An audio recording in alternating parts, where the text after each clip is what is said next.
Hello, everyone. Today I will be presenting Psychedelics in Motion by Zane Qarni, me, and my supervisor, Dr. Jeremy Richard. So, the background of this research is mostly anecdotal. So, there was a lot of athletes who started the conversation around psychedelic use in sports and athletic contexts. Most namely Doc Ellis, who pitched a no-hitter for the Pittsburgh Pirates while on LSD, Aaron Rodgers, who used ayahuasca before winning back-to-back NFL MVP awards. He publicly credited ayahuasca for making him a better teammate and player. Mark Irwin, a former bare-knuckle boxing world champion, he openly took heroic doses of psilocybin mushrooms on his fight days. And most recently, Dante Liberato, who ran 500 miles under the influence of psilocybin and LSD, who's now currently being documented for film. So before I began this research, I had a few questions. First, what is the impact of psychedelic use on physical performance? Second, what types of psychedelics are used for performance and at what doses? And third, are there specific physical activities that more frequently report psychedelic use for performance? So you're probably wondering why physical performance? Well, first, there's a research gap. There's not a whole lot of empirical evidence looking at psychedelic use in physical performance context. We're focusing mostly on mental health and the brain, not the body. There's a strong anecdotal signal from all sorts of athletes at all levels, elite, average, high school, college, reporting that psychedelics are helping them perform. We also have measurable outcomes when we're looking at performance. Speed, strength, endurance can be measured easily. Flow connection. There's already research in flow states within athletic populations, so it's a good place to start if we're looking at performance. And there's a broader relevance, so we can apply the mechanisms that we're going to dig into here to other performance in other areas of life, cognitive, artistic. So the method I used was Reddit to collect data. Probably wondering why Reddit? I argue it's better data. So unlike a survey that we're putting out saying, "Hey, are you an athlete? Have you done psychedelics?" Fill out the survey. People will be more inclined to maybe fluff what they're saying to make psychedelics look better. Maybe they have some agenda. Whereas when we're pulling data from Reddit, those people did not know they were going to be included in a study. Reddit is an anonymous platform with millions of users who talk about different topics with their dedicated subreddits. So all users were anonymous. So we took the term, just one term, sports psychedelics, and searched this. 253 Reddit threads were returned. We screened these for actual relevant threads to the study.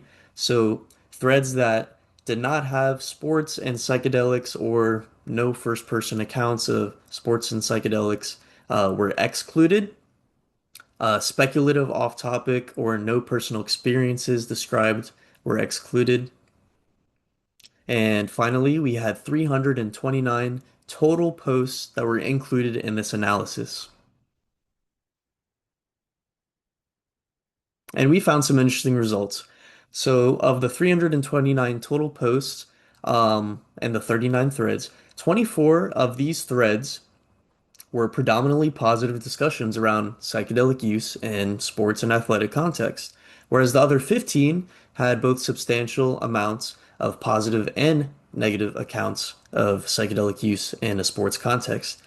And most interestingly, zero threads were predominantly negative. So people on Reddit are talking about psychedelics in a sports context in a positive manner for the most part. And this can explain why. So most threads actually came from psychedelic or drug-related subreddits, whereas only 14 came from sports-specific subreddits. Most threads were from 2022. The very first thread in this data set was posted in 2013, but after 2022, we saw a sharp decline, but it's kind of maintained since. And we found some interesting themes or content categories, um, namely physical performance enhancement, flow state, perceptual and cognitive enhancement, risks, limitations, and safety concerns, reduced fatigue and pain perception, microdosing as strategy, psychological and emotional benefits, and discussions around fairness, ethics, and governance. And here are the sports that were mentioned. So the top three, martial arts, running, and cycling. Notice how the top three are individual sports, not team-based sports. Team-based sports would require communication with your teammate. So while under the influence of a psychedelic, that may be hindered. So it makes sense why the top three sports are individual. You don't have to rely on communicating with others. There are still a significant amount of team-based sports in this data set, number four and five, basketball and football. But the lead that the top three have is significant. And as we predicted, the top two substances that were talked about were psilocybin and LSD, which are the Coke and Pepsi of psychedelics, so it makes sense. Psilocybin was talked about more in microdosing context than LSD. Macrodosing about the same, and in context where it was the threads had both macrodosing and microdosing accounts, it was roughly the same. Psilocybin was talked about more overall, just slightly. Less frequently reported was DMT, 2CB, and other research chemicals. And although psilocybin was reported slightly more, LSD made up a significant number of the accounts, considering it was just right behind. Because as you can see in this survey, the 2025 survey of past year use of psychedelic substances by adults in the United States, psilocybin actually is a four times amount lead compared to LSD. So four times as many people reported to have taken psilocybin than LSD in 2025. But our data set shows them about equal in a sports context. So LSD is actually overrepresented in sports settings. So we're going to start digging into the individual content categories just a little more. Psychedelics as performance enhancers. This was users reporting measurable or perceived improvement in physical output such as strength, speed, endurance, power, coordination, or overall athletic ability. One user states, and let me say that all these quotes have been altered just slightly, so you can't trace them back, although the users were anonymous. One user states, I used to microdose shrooms before hockey, and my scoring dramatically improved. Another user says, low to medium doses of LSD turns my body into a biking machine. It's truly a performance enhancing drug. And flow state, users were describing entering effortless, absorbed performance where conscious deliberation disappeared. A college soccer goalie on 2 grams of psilocybin mushrooms described anticipating plays before they even happened, feeling fluid, and reaching a new level of flow. And there are 9 dimensions of the flow state, first characterized by Mihaly. Um, Four of these dimensions map directly onto the psychedelic experience, and that is loss of self-consciousness, transformation of time, action awareness merging, and autotelic experience, which is an intrinsically rewarding experience. The other 5 dimensions do not map strongly onto the psychedelic state, so we would have to be reaching pretty far if we wanted to say they did, so we're just going to ignore those for now. So, looking at the psychedelic flow connection a little more, psychedelic states share cognitive and neurobiological overlaps with the flow state, such as the default mode network. Deactivation is observed in both psychedelic states and flow. Athletes also report flow cannot be consciously triggered. Psychedelics may remove that barrier, however, taking the psychedelic may act as the conscious trigger to enabling flow state. So, digging more into another theme, reduced fatigue and pain perception, users often report being able to push past their normal limits. One user says, "Pro fighter here, I've been doing this for years. I would never use it during competition, but during training, I feel like the conditioning aspect of the workout no longer applies. The part of my brain that tells me I'm getting tired completely shuts off." Psychedelics are pain modulators, so psychedelics have anti-inflammatory and anti-nociceptive properties. Studies show pain reduction in chronic headaches and cancer-related pain. So for perceptual and cognitive enhancement, users reported heightened sensory or perceptual experiences, such as sixth sense, enhanced visualization, or anticipatory awareness. One user says, "I felt more connected with my body and technique seemed simpler. I knew when and where punches were coming from earlier than usual." There was also a significant amount of threads talking about risks, limitations, and safety concerns. Users were reporting negative outcomes, impairment, worsened performance, and injury. One user states, "I did jujitsu on LSD. It was unpleasant. I got tired, and my body was overheating more than usual." And the last category, although it was only represented in two threads, it had a significant amount of comments. These threads were very active with over 50 comments each, so don't be fooled by n equals 2. Users raised questions about psychedelics as performance-enhancing substances in competitive contexts, the World Anti-Doping Agency status, drug testing, cheating implications, or regulatory gaps. One user states, "I microdose shrooms regularly. Using psychedelics feels like cheating. The mental and physical edge they give me is unmatched. I avoid them on my harder runs so that I still have to push through on my own." You're probably wondering, is psilocybin, for example, prohibited in sport? No, psilocybin is not currently prohibited as a performance-enhancing drug by the World Anti-Doping Agency. However, some sports may have rules against the use of psilocybin or other psychoactive compounds for health or safety reasons, and because of the effects on attention and perception, use of any hallucinogen in sport does pose serious safety risks. But psilocybin, LSD, DMT, these psychedelics are not prohibited in sports.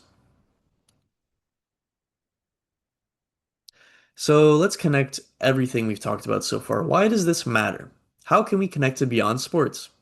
There are a bunch of different mechanisms at play: flow state, ego dissolution, default mode network deactivation, and these can be applied far beyond athletics. If psychedelics can reliably trigger flow states, the implications extend to creativity and artistic performance, cognitive work and problem solving, music and performance arts, workplace productivity and focus, you name it. Psychedelics are already being explored as smart drugs, and business managers have been found to be increasingly using LSD. Is this for creativity? Is this for productivity? We don't know. This line of research also has many implications. So, athletes' mental and physical health can be affected if athletes are seeing this type of research and they're thinking, "Hey, let me just take 3 tabs of acid and go compete." They could end up hurt. So let's not do that. Let's be smart about this. The research has just begun, so we don't know if that is the right move to enhance your performance yet. Um, Also, athletes' mental health is at risk. If it is proven that psychedelics do enhance performance and they get banned in sports, athletes will no longer be able to take care of themselves outside of a sports context. That means taking psilocybin to improve your mental health because it will come up in drug panel screenings. Also, overexertion. If psychedelics are reducing pain perception, You may be pushing past your normal limits a little too much, where you can risk getting injured. There are a few limitations with this study. Self-selection bias, of course. Reddit users who post about psychedelics and sports are more likely to have had noteworthy experiences, either positive or negative. So, unremarkable experiences aren't really represented. Also, Reddit's user base skews younger and male, so it limits the generalizability of these findings. And participants self-reported substances and doses. So if someone said they took 100 micrograms of LSD, we don't actually know if that's 100 micrograms. We don't even know if it's LSD. It could have been something completely different that they thought was LSD because we're not here to test it. It's just an anecdote. So future research directions we could take, definitely looking at flow state and its overlap with the psychedelic state, having controlled studies, putting trained athletes under standardized conditions, testing measurable metrics, fatigue, speed, endurance, etc. Ibogaine, you may have not known, was commonly reported to have stimulant properties at microdoses. We have only studied ibogaine typically at macrodoses for things such as substance use disorder. But until 1970, ibogaine was sold in France under the name Lamborghini, marketed as a mental and physical stimulant. We also need to figure out at what doses people are getting performance enhancement effects. It's different for everyone. So controlled dose response studies could clarify which dose range affects performance and in what direction. So overall, according to these accounts, psychedelics appear to enhance physical performance, but through mechanisms unlike traditional performance-enhancing drugs. Rather than building muscle or increasing oxygen capacity, they alter consciousness in ways that remove psychological barriers that limit performance. For this reason, perhaps they are better understood not as performance-enhancing drugs, but as potential enhancing drugs. If these mechanisms extend beyond athletics, psychedelics may serve as potential enhancing tools across many domains of skilled human activity. Here are my references.